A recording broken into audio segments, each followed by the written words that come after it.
practitioner. Renata, are you? There you go.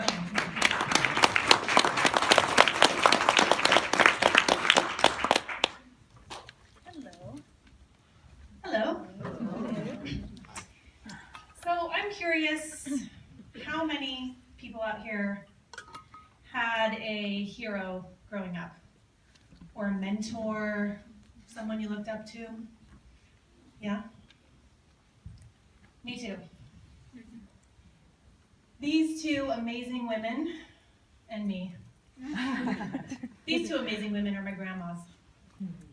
And they have such an incredible amount of wisdom that they imbued throughout all of my growing up.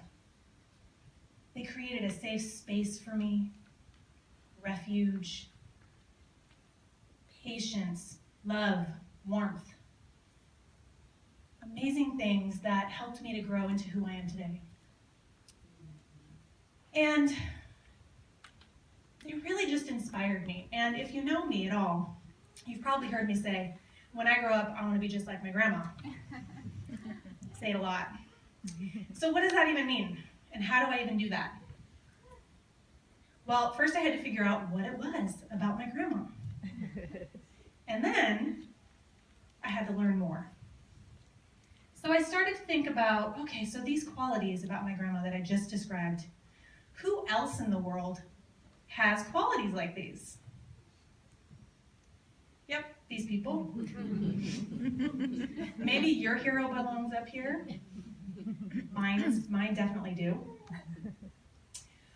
These people, of course, also exhibited an incredible amount of grace, gratitude, and purpose in their life.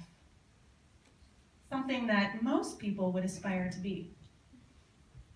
But I still didn't have a way to call this, something, a category, anything to describe what these qualities were.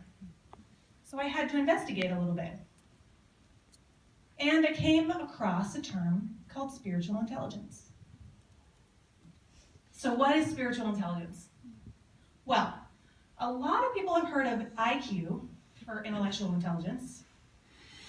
Some people have heard of EQ for emotional.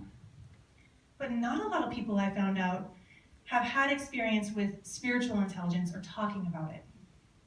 And there are a lot of definitions out there. And from my research, I chose to go with a definition that was created by Yossi Amram and Christopher Dreyer when they were creating a self-assessment for determining your own spiritual intelligence.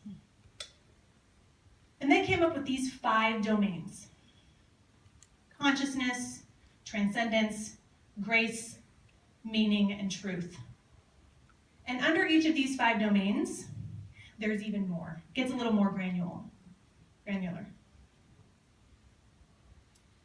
So I started thinking, well, my grandma is amazing, and all these OD practitioners are amazing that I'm meeting, and they kind of have some of the same similarities. So what, if any, spiritual intelligence qualities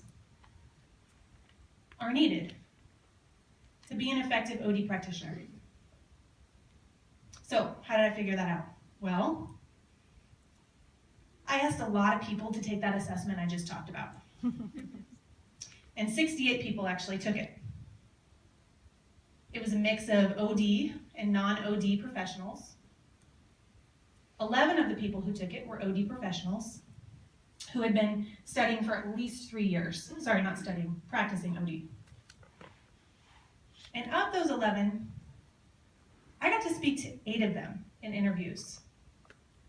And it was here where I learned what qualities are most important to them within the realm of spiritual intelligence in order to be an effective OD practitioner. If you want to hear more about their results of the assessment, as well as what I found in the interviews, come join me in the back, table 2. Thank you so much.